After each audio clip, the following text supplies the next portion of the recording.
बदलापूर टीमचे 5 गडी बाद झाले होते. इनगाव टीमचे कोणीही सामना जिंको मैदानाच्या आतमध्ये सेलिब्रेशन करण्याची अनुमती देण्यात आलेली आहे. फक्त पडद्यावर कोणी पाय ठेवू नका. सामना कोणीही जिंको.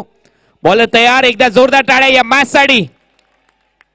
रिव्हर्स अटेम्प्ट केला आणि ही मॅच जिंकली आहे बदलापूर टीमने. What a shot. एकच बॉल खेळला मैदानामध्ये, षटकार ठोकला रिव्हर्स आणि हा सामना इथे क्रिशा 11 बदलापूर टीमने जिंकलाय. विजयाचा जल्लोष. इनगाव संघ आता मात्र सदम्यामध्ये असेल.